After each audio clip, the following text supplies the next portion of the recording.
पता चला? बस लगा हुआ हूँ। सारा दिन ये केस लेकर घर में बैठे रहते हो।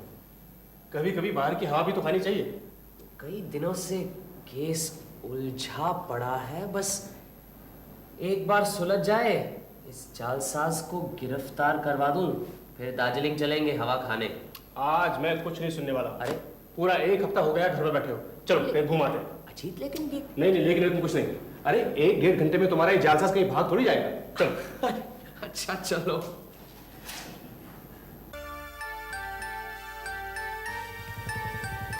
अच्छा हुआ यहाँ घूमने आ गए। अच्छा थैंक यू। काफी हल्का महसूस कर रहा हूँ। उस जालसाज की कलाई आज खुली जाएगी। अरे मोहन, अरे अजीत, अरे यहाँ कहाँ, एक जमाने के बाद। हाँ अजीत, बहुत दिनों बाद मुलाकात हुई। और क्या कर रहे हो आजकल? अरे करना क्या है, डॉक्टरी पास की है, प्रैक्टिस कर रहा हूँ। मोहन और मैं स्कूल में इंटर तक एक साथ थे, उसके बाद मोहन मेडिकल में चला गया। मोहन, ये मेरे मित्र ब्योमकेश बख्शी। नमस्कार। अच्छा अच्छा, नमस्कार। शुरू शुरू में शक होता था कि आपके कीर्ति प्रचारक क्या हमारे बचपन के मित्र अजीत बनर्जी ही हैं, लेकिन यकीन नहीं होता था। कहाँ ब्योमकेश बख्शी और कहाँ अरे भाई, ये तो इन्हीं की मेहरबानी है, मुझे अपने साथ घसीट लाया है। हाँ। और कहाँ जा रहे हो? बस यूं ही जरा, वैसे कोई खास जल्दी नहीं है। अरे तो फिर चलो एक साथ थोड़ी सी हवा खा लेते हैं। हाँ आओ। चलो। और रहते कहाँ हो? पहले तुम बाग बाजार रहते थे ना? हाँ, अब इधर ही रहता हूँ, पूर्णदास रोड पर। अच्छा। कभी आओ ना, आप भी आइए ना। अरे ब्योमकेश को फुर्सत कहाँ है, आज तो इन्हें बड़ी मुश्किल से घर से घसीट के लाया हूँ मैं।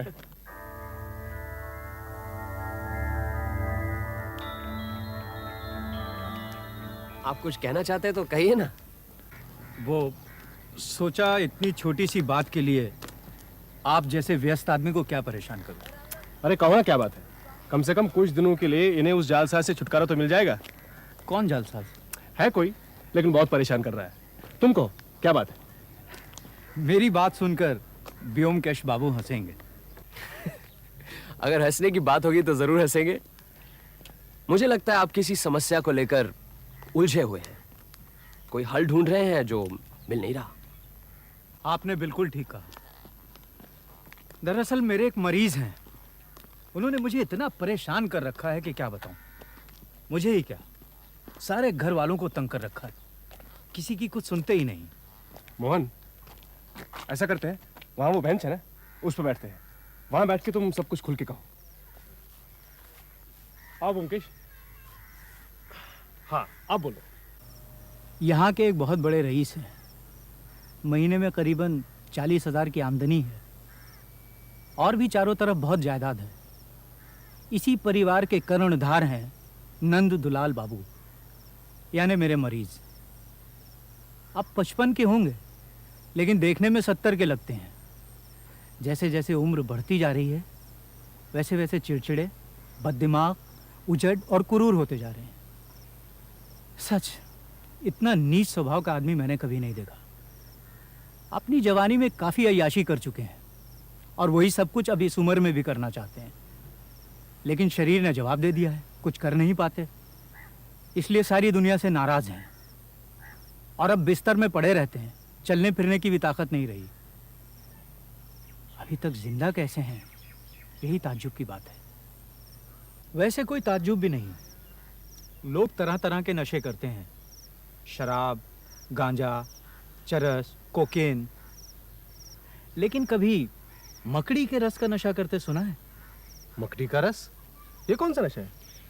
एक तरह की मकड़ी होती है जिसके शरीर से यह जहरीला रस पीस कर निकाला जाता है। तरंतुला डांस। किसी जमाने में स्पेन में इस मकड़ी की चुभन को लेकर लोग बेतहाशा नाचते थे। एक तरह का उत्तेजक जहर है, लेकिन हमारे मुल्क में किसी को इस्तेमाल करते नहीं सुना। बिल्कुल ठीक, तरंतुला। साउथ अमेरिका में स्पेनिश बोलने वाले इलाकों में यह नशा बहुत प्रचलित है। तरंतुला रस एक तीव्र घातक जहर है, लेकिन थोड़ा थोड़ा लेने से शरीर की नसों में ताजगी आती है और उत्तेजक का काम करती है। हमारे नंदुलाल बाबू अपनी जवानी में यही नशा करते थे, लेकिन आज जब उनका शरीर जर्जर होकर टूट चुका है तो वो ये नशा छोड़ नहीं पा रहे हैं। जब मैं उनका पारिवारिक डॉक्टर बना तो मैंने कहा ये नशा फौरन छोड़ना पड़ेगा, लेकिन नंदुलाल बाबू कहाँ सुनने वाले। मैंने भी कहा मैं इस नशे को आपके घर में घुसने नहीं दूंगा, देखें आप क्या करते हैं। उन्होंने कहा है देखते हैं कौन माई का लाल रोकता है मुझे। अरे ये मेरी जिंदगी है, मैं जो चाहूंगा करूंगा। हालांकि उनकी पत्नी और उनके 2 लड़कों ने उनके पर पहरे बिठा रखे हैं और वो खुद भी पंगु होकर बिस्तर में पड़े रहते हैं, लेकिन पता नहीं कैसे इस तमाम रोकथाम और सतर्कता के बावजूद वो मजे से ये जहर पिए जा रहे हैं। पता नहीं इस शख्स को कहां से और कैसे ये मकड़ी का रस मिल रहा है। यही हमारी समस्या है। अगर आप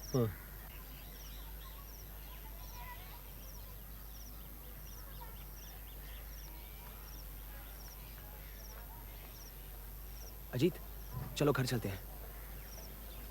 एक पॉइंट सूझा है, वो अगर लग जाए तो उस जालसाज का मामला सुलझ सकता है। क्या बात है? मोहन की कहानी ठीक से सुनी भी नहीं।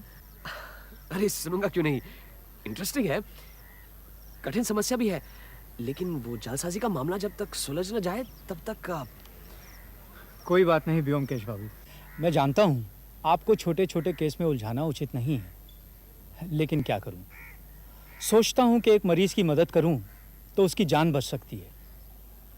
कोई भी इंसान, वो कितना भी पापी क्यों ना हो, अगर हमारी आंखों के सामने बूंद बूंद जहर पीकर खुदकुशी कर रहा हो और ये सब जानते हुए भी हम कुछ ना करें, तो इससे ज्यादा अफसोस की बात और क्या हो सकती है।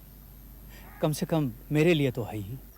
मैंने ये तो नहीं कहा कि मैं केस नहीं लूंगा, लेकिन इसे समझने के लिए कुछ समय भी तो चाहिए। और फिर एक बार नंदुलाल बाबू से मिलना भी बहुत जरूरी है। प्रतिष्ठित आदमी हैं, हम उन्हें इस दुनिया से आसानी से गुजरने नहीं देंगे। आप बेफिक्र रहिए, लेकिन इस समय मेरा घर जाना बहुत जरूरी है। आप इसलिए उन्हें 1-2 दिन और जहर पीने दीजिए, फिर मैं उनकी खबर लेता हूँ। ठीक है, यही सही। आप कब आ सकते हैं बता दीजिए, मैं कार भिजवा दूंगा। अच्छा, एक काम करते हैं, अजीत आपके साथ चला जाता है, वो नंदुलाल बाबू से मिल लेगा, मैं बाद में उससे सब कुछ पूछ लूंगा, फिर बाद में बताता हूं क्या करना है। अजीत आपके बचपन का दोस्त है, इसीलिए शायद आपको लग रहा है कि वो क्या करेगा, लेकिन ऐसी कोई बात नहीं है, आप बेफिक्र रहिए। अजीत मेरे साथ रह रहकर काफी तेज हो गया है, हो सकता है आपकी समस्या का समाधान कर दे और मेरी जरूरत ही ना पड़े।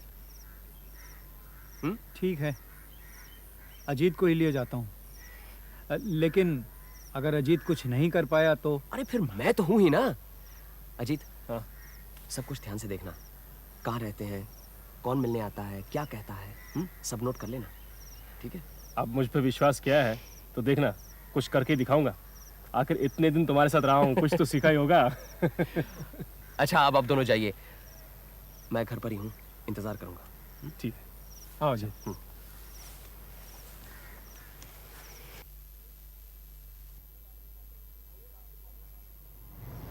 आइए डॉक्टर बाबू, हम आप ही का इंतजार कर रहे थे। आओ जी। ये मेरे पुराने मित्र हैं, फिलहाल मशहूर डिटेक्टिव व्योमकेश बख्शी के साथी हैं। इन्हें तुम्हारे पिताजी का केस समझाने गया हूँ, शायद कोई फायदा हो जाए। हाँ हाँ, क्यों नहीं, आइए आइए। आओ जी। आइए। ये नंदुलाल बाबू के बड़े लड़के अरुण हैं। नमस्ते। नमस्ते। अच्छा, तुम्हारे पिताजी क्या कर रहे हैं? करेंगे क्या, वही उपन्यास लिख रहे हैं। आज फिर लिए? हाँ। अरे कौन है? भागो यहाँ से, मैं लिख रहा हूँ। पिताजी, डॉक्टर बाबू आए हैं। क्यों मेरे पीछे पड़े हो? चले आती मेरी देखभाल करने, बेवकूफ। शांति से काम भी नहीं करने देते। चलो भाई, दरवाजा खोल दे। सब ठीक है ना?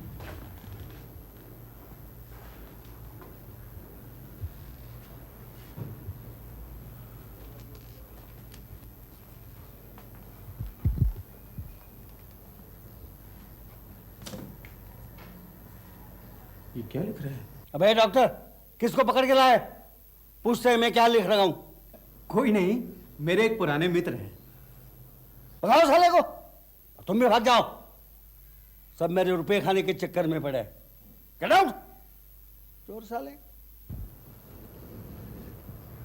तुम उधर बैठ जाओ और जो कुछ नोट करना चाहो नोट कर लो। बाद में अगर कुछ पूछना चाहो तो पूछ लो। ओके?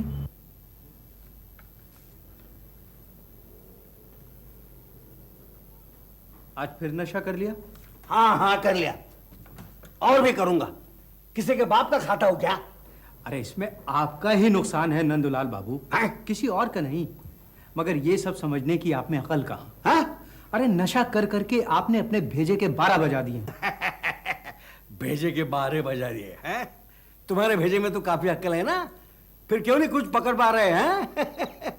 चारों तरफ पहरा बिठा दिया है, फिर भी कुछ नहीं कर पाए हैं? बोलो, आज एक नया बांगलू ले आए, वो क्या करेगा? उसके खोपड़ी में क्या तुम्हारी जैसी अक्ल है? बोलो। ओ, क्या देख रहे हो इधर उधर? हैं? कुछ नहीं मिलने वाला है। आपसे तो बात करना भी झक मारी है। हैं? कीजिए जो मन में आए। वो तो करूंगा ही। है कोई मुझे रोकने वाला? 2 डॉक्टर आ गए। अरे डॉक्टरों की फौज बुला लो, फौज, फिर भी कुछ नहीं मिलने वाला। बड़े आए मुझे डराने वाले। हैं? देख लिया ना, ये मुसीबत है। कुछ किया जा सकता है? लेकिन ये सब लिख क्या रहे हैं? अरे सब बकवास, गंदी गंदी गालियों से भरी दुनिया भर को हिदायतें हैं। ये अपने आप को बहुत बड़ा साहित्यिक समझते हैं, उपन्यासकार। कभी लाल स्याही से कभी काली स्याही से अनाप शनाप लिखते रहते हैं। ये समझते हैं कि कलकत्ते के सारे संपादक बेवकूफ़ हैं, क्योंकि वो इनकी कलाकृति लौटती डाक से वापस भेज देते हैं। कोई नहीं छापता। क्या पट्टी बढ़ा रहा है? हैं? और आप हजरत, अब है कौन? हैं? मेरे घर में घुस आए, ये क्या धर्मशाला है? भागो यहां से। यहां ज्यादा होशियारी झाड़ने की जरूरत नहीं, समझे? चुपचाप यहां से चलते बनो, मैं तो धक्के मार के निकलवा दूंगा। दुनिया भर के चोर उचक्के बदमाशों ने डेरा डाल रखा है मेरे रुपयों को श्राद्ध करने। आप बुरा न मानिए, नशे में पिताजी अनाप शनाप कुछ भी बोलते रहते हैं। ये बीमार है, मैं इनकी बातों का बुरा क्यों मानूंगा? हट! कोई बकवास नहीं करेगा। अरुण, निकल दो इन दोनों को यहां से। देख लिया कितना भयानक नशा है, जो अच्छे भले इंसान को हैवान बना देता है। ये क्या लिखते हैं, देख सकता हूं? हाँ हाँ, जो मर्जी आए देखो। ये सिर्फ चिल्लाते रहते हैं, उठ नहीं पाते। इनकी सारी हिंसा सिर्फ जुबानी है।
वो अलमारी देखें? हाँ हाँ, चलो ना।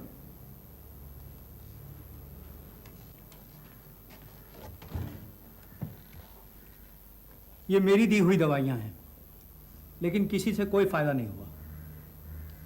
इतनी गंदी गंदी गालियां कैसे लिखते हैं? ये तो अमील जोला को भी मात करते हैं। अरे रंगीले मिजाज के आदमी थे, अपनी सारी मायूसी लिखाई में ही निकालते हैं। देखो, ये आज आए हैं, नौकर से बोल के इनके लिए खाना बनवा देना। किसी तरह की। सुनो, तुम्हारे पिताजी इसका इस्तेमाल करते हैं? कभी देखा तो नहीं, इस्तेमाल करते तो खुशबू जरूर मिलती। कितने दिनों से हैं यहाँ? सालों से। अबे ओ नए डॉक्टर, चुपचाप वो गुलाबदानी रख दे, तेरे बाप का माल नहीं है।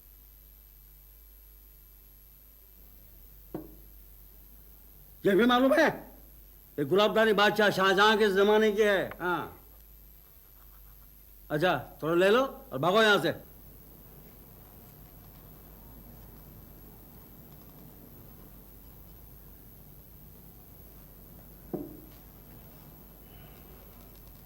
और कुछ देखना है? वो उधर क्या है? बाथरूम, आओ।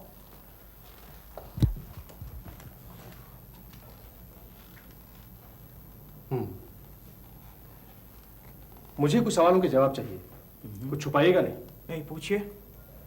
आपने नंदुलाल बाबू पर पूरी तरह से निगरानी रखी है? जी 24 घंटे? जी। हाँ। निगरानी कौन कौन रखता है? अरुण, इसका छोटा भाई और माताजी बारी बारी से पिताजी के साथ रहते हैं। नौकर या किसी को उनके नजदीक आने नहीं देते। किसी ने उन्हें नशा करते नहीं देखा? नहीं, देखा तो नहीं, लेकिन जब नशा कर लेते हैं तो पता चल जाता है कि नशे में है। लेकिन कब और कैसे नशा करते हैं नहीं मालूम। यही तो मुसीबत है, कब करते हैं और कैसे करते हैं कुछ पता नहीं चलता। पहले सोचा बाथरूम में रखा होगा, वहाँ ले लेते होंगे, लेकिन बाथरूम के कोने कोने की तलाशी ले ली, वहाँ कुछ भी नहीं मिला। और फिर क्या बाथरूम भी अकेले थोड़ी जाते हैं, कोई ना कोई हमेशा साथ ही रहता है। नशे की चीज कैसी है, किसी ने कभी देखा है? पहले जब खुलेआम पीते थे तब देखा था। पानी या शरबत के ग्लास में 2-3 बूंद डालकर पीते थे। उस जैसी कोई चीज घर में है क्या? हमने घर की सारी तलाशी ले ली, कहीं भी कुछ नहीं मिला। फिर उन्हें ये नशा मिलता कैसे है? क्या पता, यही तो मिस्ट्री है। अच्छा, आप तीनों के अलावा इस घर में कोई और आता है? कोई नहीं, डॉक्टर बाबू के अलावा। कभी भी कोई नहीं आता? कभी कभी पोस्टमैन आता है, पिताजी की रजिस्ट्री चिट्ठी आती है। रजिस्ट्री चिट्ठी कहाँ से आती है? कलकत्ते से ही आती है। एक औरत है, रेबेका लाइट, पिताजी की पुरानी जान पहचान है, वही भेजती है। उस रजिस्ट्री चिट्ठी में क्या होता है, कभी देखा है? जरूर देखा है। लिफाफे में 1 या 2 दस्ता सफ़ेद फुलस्केप कागज़ रहता है। जो कागज़ अभी अभी उनके बिस्तर पर बिखरे पड़े थे ना, उसी पर लिखते रहते हैं। 1 या 2 दस्ता? इनके चारों तरफ तो रिम के रिम कागज पड़े रहते हैं। हाँ हाँ, मगर ये रजिस्ट्री हर हफ्ते या 10 दिन में आती रहती है। अच्छा, इस रजिस्ट्री का लिफाफा है आपके पास? वो तो हम फेंक देते हैं, फिर भी देखता हूँ। ये औरत जो ये रजिस्ट्री भेजती है, कभी मिले हो इससे? अरे उनकी पुरानी गर्लफ्रेंड है, उससे क्या मिलना। सभी जानते हैं इन दोनों के बारे में। अब तक रुपया भेजते रहते हैं उसके पास। कैसे? जब चल फिर सकते थे तो खुद जाकर दे आते थे, अब खुलेआम मनी ऑर्डर भेजते हैं। 100 रुपया महीना। बतौर पेंशन? हाँ, यूं ही समझ लो। अच्छा, ये औरत रहती कहाँ है? यहीं ओल्ड पोस्ट ऑफिस रोड पर। कहते हैं कि वो मकान भी इन्होंने ही लेकर दिया है उसे। हाँ।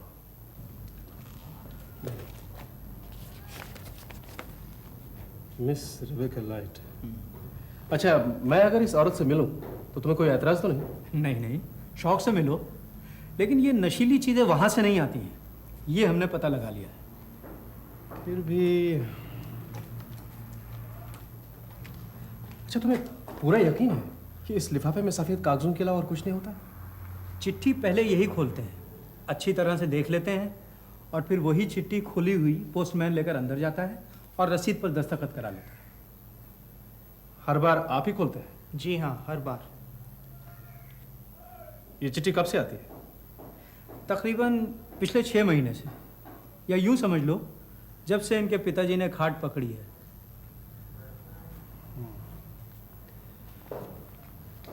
अच्छा, आप ऐसा क्यों नहीं करते?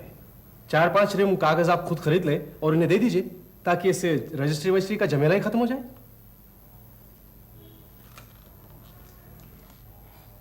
अरुण चला गया शर्म से। वो अपने बाप की बदनामी नहीं सुनना चाहता था। कहा ना, रिबेका उनकी रखेल है। स्वीडन का स्पेशल कागज मंगवाने के बहाने उसे रुपया भेजते हैं, ताकि घर में कोई झमेला ना हो। क्या वाकई में ये कागज स्वीडन का है? क्या मालूम? अच्छा, इस कागज का एक सैंपल मिल सकता है? अरे एक क्या, चाहो तो पूरा रीम ले जाओ। इस घर में अगर किसी चीज की ज्यादती है तो बस इस कागज की।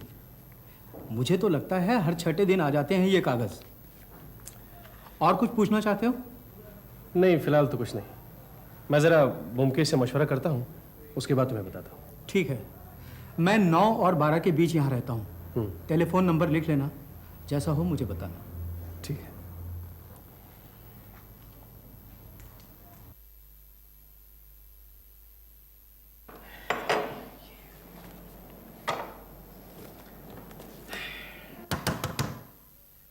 पुटीराम, जरा देखना तो।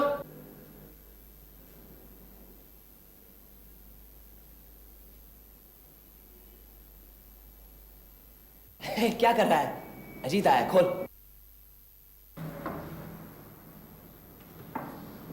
आओ अजीत आओ, बिल्कुल वक्त पर आए हो। जालसाज पकड़ा गया। अच्छा, बधाई हो। मामला क्या है? हैं? तुम तो इतने शौकीन नहीं थे, ये खुशबू कहां से लगा है? लगाई नहीं है। हाँ। ये जेब में रख कर लाया हूँ। अच्छा। अच्छा, तुम्हारे उस दोस्त के केस का क्या हुआ? सुलझा दिया मामला? नहीं, अभी नहीं। कोई सुराग मिला? मिला भी है और नहीं भी। मोहन का ये मरीज सचमुच ही बहुत ही बदमिजाज और घटिया किस्म का इंसान है। मैं तो कहूंगा रुको रुको, अब मुझे बहुत भूख लगी है। मैंने पुटीराम से कहा है आज कुछ स्पेशल बनाकर खिलाए। अच्छा, आज डटकर खाएंगे, फिर मैं सो जाऊंगा। पिछले 2 महीने से इस केस में उलझा हुआ। फिर तुम सुबह अपने इस घटिया किस्म के आदमी के बारे में बताना मुझे। बिल्कुल। मैं भी बहुत थका हुआ। चलो पुटीराम, खाना लगाओ। ये लिफाफा, ये कागज और ये खुशबू, मेरे ख्याल से उस रुपहरी शीशी जिसमें से मैं ये सुगंध लाया हूं, उससे एनालाइज किया जा सकता है। शायद कुछ मिल जाए। क्या मिलेगा? मकड़ी का रस? सुगंध बढ़िया है। हो सकता है नंदूलाल बाबू खुशबू के बहाने 1 मील दूर से जिसकी सुगंध आती है उसे कोई छुपा कर रख सकता है? फिर नंदूलाल बाबू खुशबू लगाते हैं, इसका कोई सबूत है तुम्हारे पास? नहीं, ऐसा कोई सबूत मिला नहीं, लेकिन नहीं अजीत, कहीं और ढूंढो। किस तरह से चीज कमरे में आती है, किस तरह से नंदूलाल बाबू सबकी आंखों के सामने जहर मुंह में लेते हैं, ये सब सोच कर देखो।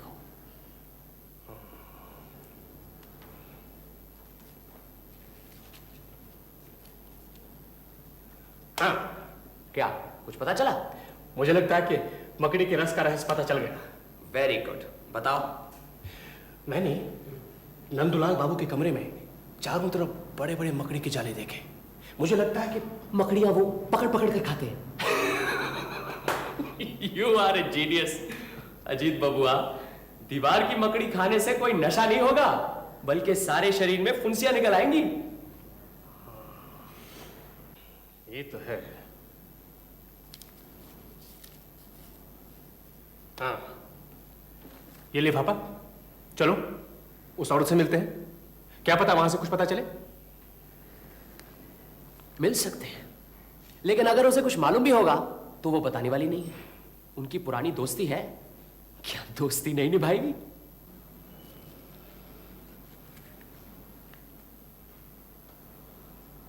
ये कागज, ये स्वीडिश कागज, हो सकता है इस कागज पर न नजर आने वाली स्याही से कुछ संदेशा भेजा जाता हो, जिसे पढ़कर नंदूलाल बाबू को नशे का पता ठिकाना मिले। अच्छा, मान लो ये भी ठीक हो, लेकिन नशे वाली चीज तो कहीं होगी। बिल्कुल ठीक। इस कागज से भी कुछ नहीं होने वाला।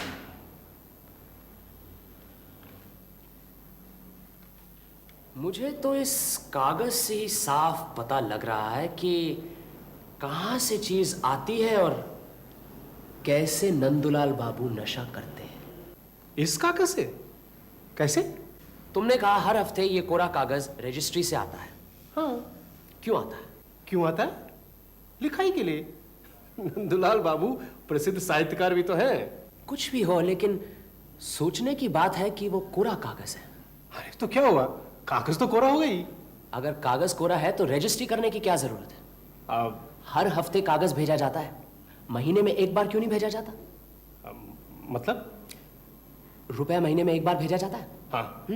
तो फिर कागज भी महीने में एक बार भेजा जाना चाहिए। अरे ये तो कोई बात नहीं हुई। अरे हफ्ते में भेजे या महीने में, इससे क्या फर्क पड़ता है? फर्क पड़ता है, अभी पता चल जाएगा। उस औरत रिबेका को रुपए भेजा जाता है, हाँ? तुम्हें मालूम है क्यों? वो इसलिए कि क्योंकि वो उसकी आश्रिता है। बस यही? क्या कोई और भी वजह हो सकती है? अच्छा, वो दिन रात गंदी गंदी बातें लिखते रहते हैं, मालूम है क्यों?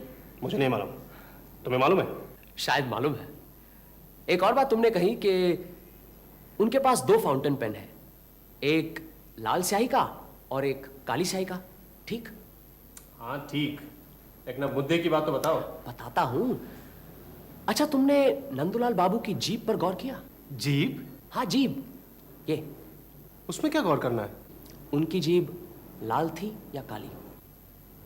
ये क्या मजाक हो रहा है? मजाक नहीं, सारा दारोमदार नंदुलाल बाबू की जीभ के रंग पर ही है। तुमने कुछ गौर नहीं किया? जीभ लाल है, पीली है या काली, ये देखने की मैंने जरूरत महसूस नहीं की। तुम्हारे सारे ब्यौरे सुनने के बाद मुझे तो लगता है कि यही जानना सबसे ज्यादा जरूरी है। नंदुलाल बाबू के यहां टेलीफोन तो होगा ही, मालूम है नंबर? जरा वहां टेलीफोन करो। डॉक्टर मोहन नहीं तो उनका लड़का वहां होगा, जरा पूछ कर देखो।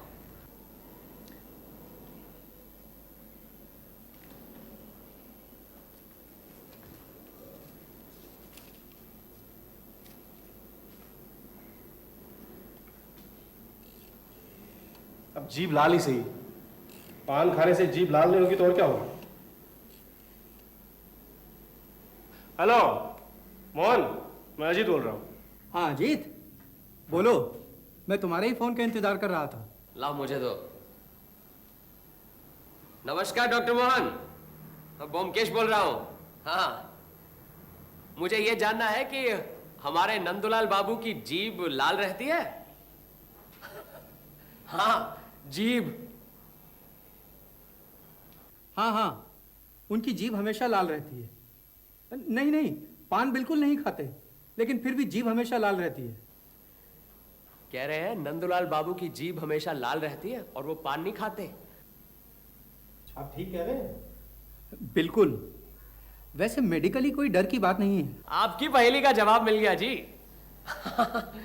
आज अजीत ने ही गुत्थी सुलझाई है, मैंने तो बस थोड़ी सी मदद की है। मैं अपनी जालसाजी के मामले में फंसा हुआ था, इसलिए आपके साथ कल आ नहीं पाया। हाँ, नहीं नहीं, कुछ खास करने की जरूरत नहीं, सिर्फ उनके कमरे से उनकी लाल स्याही वाला फाउंटेन पेन हटा दीजिए या तो फिर छुपा दीजिए। जी बिल्कुल। अजीत को धन्यवाद कहूं? तुम्हें बहुत बहुत धन्यवाद दे रहे हैं तुम्हारे मित्र। कह दिया जी? हाँ, कह रहा है नो मेंशन।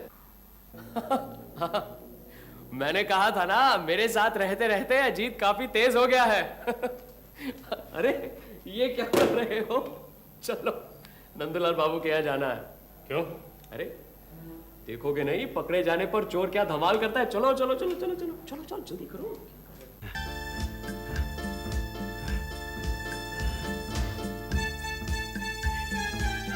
अरे अरे ये क्या बदतमीजी है? अरे मेरा लाल स्याही का फाउंटेन में ला फौरन। अरे डॉक्टर के बच्चे, तुझे मैं जूते से पिटवाऊंगा। अरे मेरी लाल स्याही लाओ ना। अरे साले, कल कहीं से एक पाखंडी को पकड़ लाया, साले को कुछ मालूम नहीं, और मेरी लाल स्याही वाली फाउंटेन पेन छीन लिए। अरे अरुण डॉक्टर, अरे मैं लाल स्याही पेन डॉक्टर अरुण। इनका बायां हाथ क्या इसी तरह कांपता रहता है? जी। पिताजी को कुछ होगा तो नहीं? नहीं, इन्हें नशे की चीज नहीं मिल रही, इसलिए परेशान है। ये विड्रॉल सिम्टम्स है। डॉक्टर बाबू, ट्रैंक्विलाइजर का इंजेक्शन तैयार रखिए। सो जाएंगे, मैं देखता हूँ। That's right. मैं इंजेक्शन तैयार करता हूँ। अरुण, आओ मेरे साथ। साले, बदमाश, चोर, लुच्चे, हरामी, इस डॉक्टर के बच्चे को मैं जिंदा नहीं छोड़ूंगा, जिंदा करवा दूंगा। अरे लाल शाही वाला पेन मैं आपको लाल स्याही वाला फाउंटेन पेन चाहिए? घबराइए मत, अभी दिलवाता हूँ। परेशान मत होइए, बस लेट जाइए। क्यों? लेट जाइए ना। आपको अपना नशा चाहिए ना? हाँ, मैंने इंजेक्शन में वही डाला है। लेट जाइए, लेट जाइए।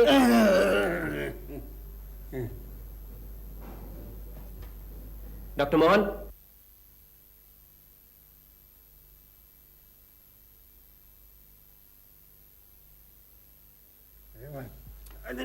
लेटे रहिए।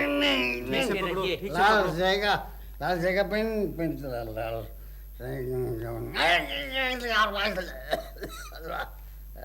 लाल जाएगा लाल पेन लाल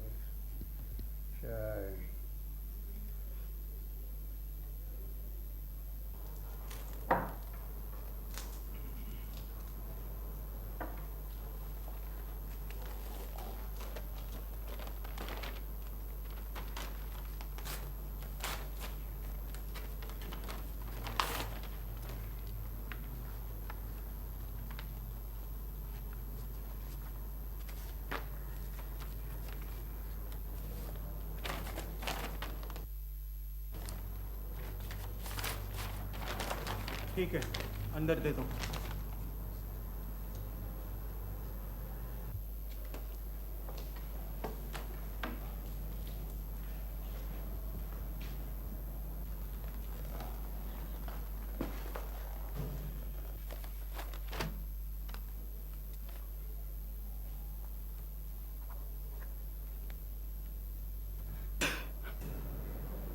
कब से चल रहा है ये सब? हुजूर मैं बहुत गरीब आदमी हूँ हुजूर। इस गरीब आदमी को कितने रुपए मिलते हैं इस काम के? जी 20 रुपए। कौन देता है? जी ओल्ड पोस्ट ऑफिस रोड के पास एक औरत रहती है हुजूर। और इस गरीब आदमी को पोस्ट ऑफिस से रिटायर हुए कितना समय हुआ? करीबन 2 साल हो गए हुजूर। मैं बाल बच्चे वाला आदमी हूँ हुजूर। हुजूर मेरी लड़की की शादी करनी थी हुजूर। पुलिस को खबर कर दो। हुजूर मैं मर जाऊंगा हुजूर। नहीं मरोगे। पुलिस को साफ साफ सब कुछ बता दो, मैं तुम्हें छुड़ा दूंगा। जाओ उधर जाके खड़े हो जाओ। अच्छा मालिक। अजीत, जरा नंदूलाल बाबू को वापस अपनी जगह पर सुला दो। आओ।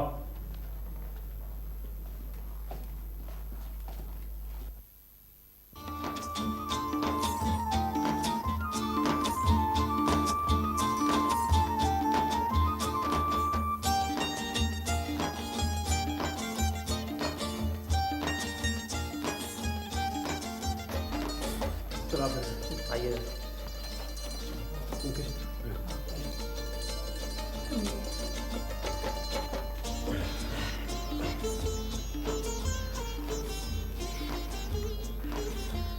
बस अब इन्हें जल्दी होश आ जाएगा। अच्छा हुआ पोस्टमैन आज ही आ गया।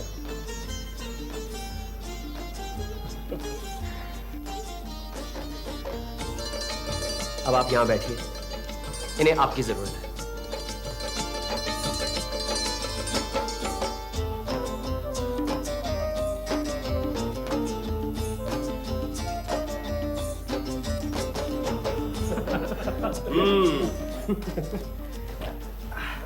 भाई एक बात बताओ, ये सब पता कैसे चला?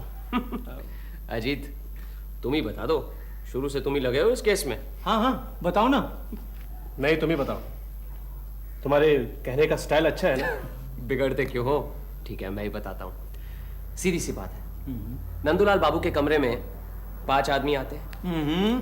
5 नहीं 4। मैं, माता जी और ये 2 भाई, 4 हुए ना? जी नहीं, 4 नहीं, 5। 5वां आदमी वो रजिस्टर्ड पार्सल लाने वाला पोस्टमैन। अब ये तो साफ जाहिर है कि उन 4 में से किसी ने नंदलाल बाबू को जहर तो नहीं दिया, इसीलिए सारा शक उस 5वें आदमी पर यानी कि पोस्टमैन पर पड़ता है। आप लोग ने लिफाफे की तहकीकात की, कोरे कागजों को उलट पुलट कर देखा, आप लोग समझते थे कि जरूर उस लिफाफे में ही कुछ होगा, लेकिन ऐसा नहीं है। असल में जहर पहुंचाने वाला लिफाफा नहीं, बल्कि उस पोस्टमैन का फाउंटेन पेन था। रजिस्ट्री करके कोरे कागज भेजने का मकसद ही यही था, ताकि वो पोस्टमैन नंदूलाल बाबू के कमरे में दाखिल हो सके। एक और गलतफहमी थी। आप सबको शक था उस औरत पर, जहां रुपए भेजा जाता था बतौर उसके पेंशन के। असल में मनी ऑर्डर भेजा जाता था मकड़ी के रस की कीमत और पोस्टमैन की फीस चुकाने के लिए। और नंदूलाल बाबू को लिखने का कोई शौक नहीं था, वो लिखते थे ताकि उनका नशा उनके पास रहे। जब जी चाहा लिखते लिखते लाल स्याही वाले कलम से थोड़ा सा चूस लिया, बस हो गया नशा। बहुत बहुत धन्यवाद व्योमकेश बाबू। उस दिन अचानक अगर आपसे मुलाकात नहीं होती तो हम तो ये रहस्य कभी नहीं जान पाते। ऐसा ही होता।